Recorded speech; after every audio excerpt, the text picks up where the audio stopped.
concerned. I hope that's not what happens to her, but certainly the facts aren't looking good for her right now. And if you look at General Petraeus, what he went through on a much lesser level I think it's going to be very tough for her. Yes. Can you tell us under what circumstances you would use a nuclear weapon? Well, I don't even want to talk about that question. That's a very serious question, and hopefully you would never have to use a nuclear weapon, hopefully. But we have to be prepared. Look, the world hates us, probably never like this before, and we have to build up our military. We have to take care of our vets, and we have to have the finest armament. We have to have the finest military and equipment anywhere in the world by a factor of 10. We have to be protected. We have to be so tough and so strong and so smart that nobody will ever mess with us. Mr. Trump, what would you say to Hillary Clinton if you ran into her at the state fair? I'd say hello. That's it?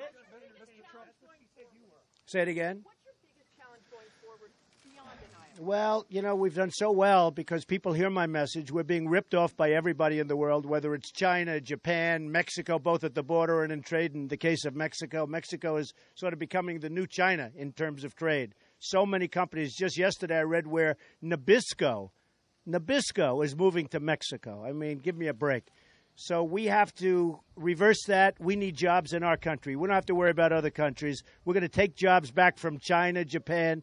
We're going to make our country great again. And that, to me, is going to be the challenge. And we're going to do it. And it's not going to be that difficult. I spoke with Carl Icahn. He's a friend of mine. He's a great negotiator. He will help us. All of the best negotiators, we have the best business people in the world in this country. They'll all help us. And believe me, when I get the right people negotiating with the right countries, we will come out on top every single time. And that's what we need.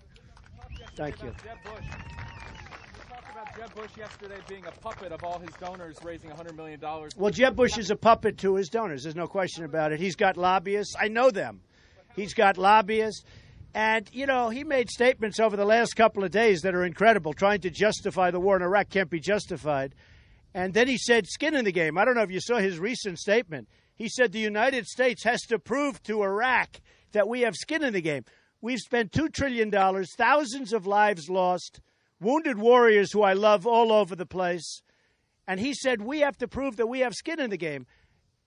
I think it may be one of the dumbest statements I've ever heard. Skin in the game. We don't have to prove anything. First of all, the Iraqi officials are a bunch of crooks, if there even is an Iraq, which I don't think there is. Iran is taking over Iraq. It was one of the dumbest things ever. And I think what happened, because I understand psychology, I think his brother probably said, hey, you're killing me. That was his war, and he looks very bad. So Jeb Bush tried to push back. But when he said we have to prove to Iraq that we have skin in the game and we've lost all of those lives and all of that money, I think he should apologize to the families of the people. Can I just ask you, the second part of the question? Your critique of him as being a puppet, you admit that you were essentially a puppeteer controlling. Oh, I was one of the greats, but now I'm on the different side. I know how the system works better than anybody. Why is what you did? Many of the people that gave to Jeb and to Hillary and to everybody else, they're friends of mine or enemies of mine, but they're people I know. These are not people that are doing it because they like the color of his hair, believe me. These are highly sophisticated killers. And when they give $5 million or $2 million or $1 million to Jeb, they have him just like a puppet. He'll do whatever they want. He is their puppet, believe me. And with me, I had yesterday a lobbyist call me up. It's a friend of mine, good guy, smart as hell. He's for his client. I don't blame him. He said, Donald, I want to put $5 million into your campaign. I said, I don't need it. I don't want it. He said, no, I want to put $5 million in. I said, I don't want it. Because when you come back to me in 2 years and you want help for a company that you're representing or a country that you're representing, I'm going to do the right thing for the people of the United States, and I don't want to have to insult you. So honestly, I appreciate it. I don't want your $5 million. I'm turning down so much money.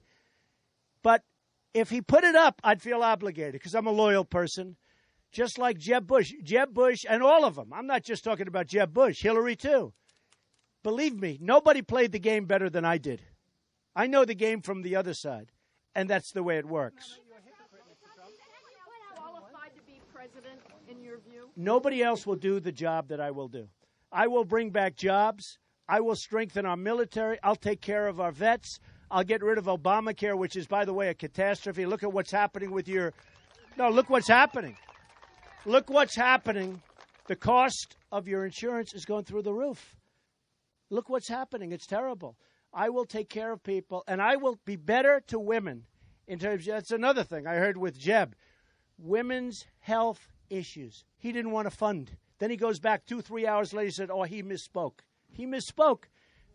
I will be so great to women. I cherish women, and the women haven't been taken care of properly. When I hear somebody like Jeb Bush talking about we're not going to fund, then he comes back because, you know, his pollster said you made a mistake. You have to go back and take it back. But he doesn't mean it from the heart.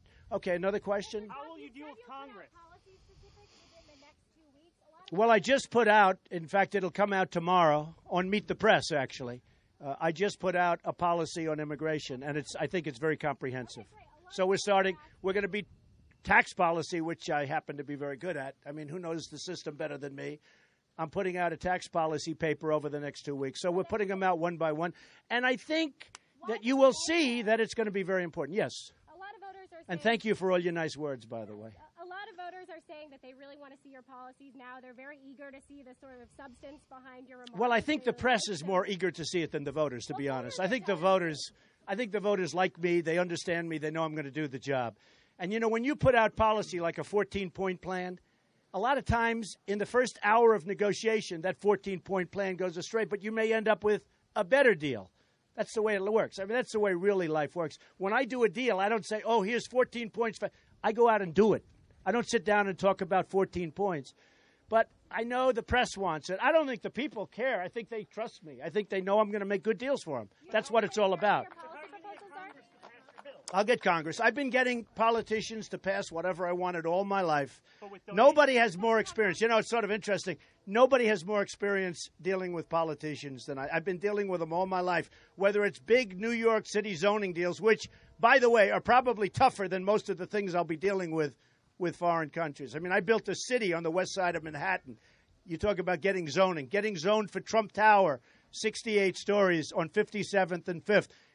Let me tell you, I've been dealing with politicians all my life. They're fine. They're wonderful. They're all talk. They're no action. They're selling this country down the tubes, and they're easy to deal with. Believe me. Zoning laws in New York are more difficult. Why do you think voters don't care about policy? Why aren't you speaking at the Iowa soapbox? Are you afraid to take questions? No, I don't do that because that paper was, in my opinion, not relevant to me. Just not relevant. I noticed a number of other people aren't speaking there. No, the paper's not relevant. Mr. Trump, 4 years ago. Yes, I'm taking questions right now. Yeah. Am I going to take questions?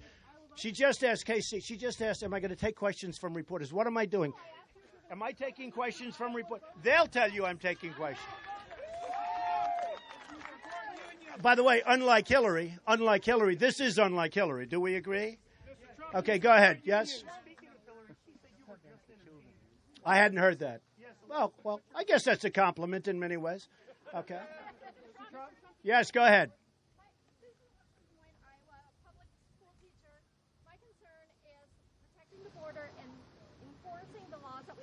You are going to love me in terms of immigration and illegal immigration. We're building a wall. It's going to be a wall that is not, nobody's going through my wall. Trump builds walls, I build walls. We're building a wall. It's going to be strong. It's going to be solid. It's going to be policed. You know, somebody said they can tunnel under. Well, that's true, but with X-ray equipment, they can't. All you have to do is fly a drone over it. They can see that immediately. So nobody can go under it. Nobody's going over it. And you know what? We're going to have a big door for people that come in legally. We're going to have a big, beautiful door for people that come in legally. I want people to come into the country, but they have to come in legally. So you'll be very happy with me. Okay? Yeah. Would a President Trump be the same as candidate Trump with foreign leaders? Can you imagine yourself? I think even better. I think even better. Because foreign leaders, I believe I've had great relationships over the years, and you can see that. I've had great relationships with people over the years. I think even better.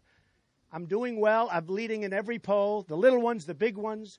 I'm leading, so importantly to me, I'm leading in Iowa. Because when people look at Scott Walker, his state has a $2.2 billion deficit. He thought, he was telling people his growth is terrible in terms of the state, and there's tremendous dissension all over the state. But they said they were going to have a big surplus of $1 billion. Well, the $1 billion surplus is a $2.2 billion deficit. And nobody was willing to say it but me. And I didn't want to say it. I would not have said it until he attacked me. Then I said, thank you very much. Then I said it. I'm talking about dealing with foreign leaders in the same I'll get along great with foreign leaders. I get along great with them right now. I'm all over the world. I'm building in China. I'm building it all over the world. I get along great. I will have great. Why? Do you think they're getting along good right now? Putin can't stand Obama. Nobody. Who likes Obama? I'm talking worldwide. He's not getting along with anybody. And I've said it. Hillary Clinton was the single worst Secretary of State in the history of this country. The world collapsed around us while she was Secretary of State. Now, in my opinion, Kerry might be worse because he's making a deal with Iran that is so bad and so dangerous and so incompetent and stupid that it will have grave consequences. Grave consequences. What would you do on day one to stop the Iranians from getting a nuclear weapon? Well, you're going to have to be very forceful action. Very, very forceful action. You cannot let Iran... Let me just tell you this, nor can Israel. Israel was sold out by Kerry and Obama. You cannot let Iran have a nuclear weapon. You can't have it. When they march down the street saying death to Israel, death to the United... You can't let it happen. It will not happen. Believe me, it will not happen here. Mr. Trump, you're Yes. self-funding your own campaign. Yes. You're a businessman. Have you set a budget for this endeavor? How It's much irrelevant. do you spend on this? Well, you saw I make $400 million a year, so what difference does it make? What I want to do is I want to make the country great. That's all I want to do. That's much more important. My business has been so successful.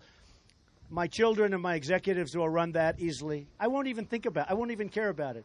My sole focus will be taking that brain that built a great business with some of the great assets of the world. I have some of the great assets, Turnberry in Scotland, Doral in Miami. I have some of the greatest assets in the world. Best locations in Manhattan, Trump Tower, 57th and 5th.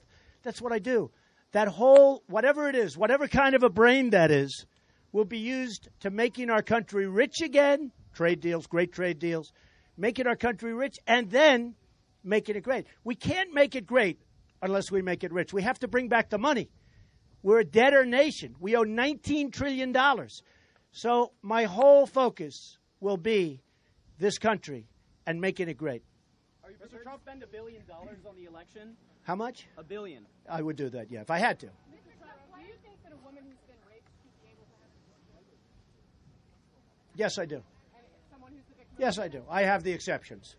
And I've been open about that. Mr. Trump, what's the biggest challenge your campaign faces going into the fall and the biggest Well- mistake you've made? Have you made any mistakes so far? I don't think I've made mistakes. I mean, every time somebody says I made a mistake, they do the polls and my numbers go up. So I guess I haven't made any mistakes. Look, when I said Mexico is sending, I was talking about illegal immigration. The people understood it, even though the press didn't want them to. My numbers went up. When I talked about John McCain, I was saying how bad he's treated the veterans, because the veterans are treated badly. Then they do a poll. Who do you like better to the veterans, John McCain or Trump? And I swamp him in the poll. The veterans like me better because they know I'll take care of them.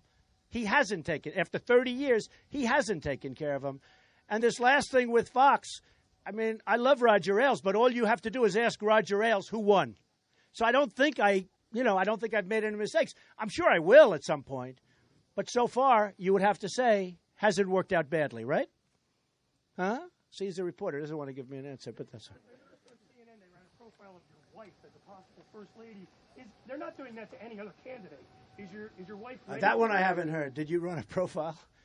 She said, I think They did, but is your wife that ready won't for happen. this? She's fantastic, though. What three things are you going to do differently for this country?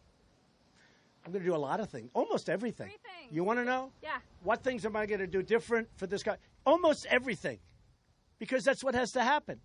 Everything we do is wrong. The military, we're not taking care of the military, not taking care of our vets. We're not taking care of our country. We're not taking care of our finances. We're not taking care of our trade deals. When was the last time you saw this country have a victory? We don't have victories. We don't have victories against China in trade. China just devalued their currency. That's the sucking sound. You know what that is? That means jobs and money coming out of our country. What they did with that devaluation, the biggest devaluation they've had in 2 decades, they're killing us. They won't be doing it when I'm watching. And I think our people have no idea what's happening. And do you agree with me? Does everybody agree with me? Yes. They're smart. Let's give them a helicopter ride, okay? Right? Good. I don't know. Let's go see.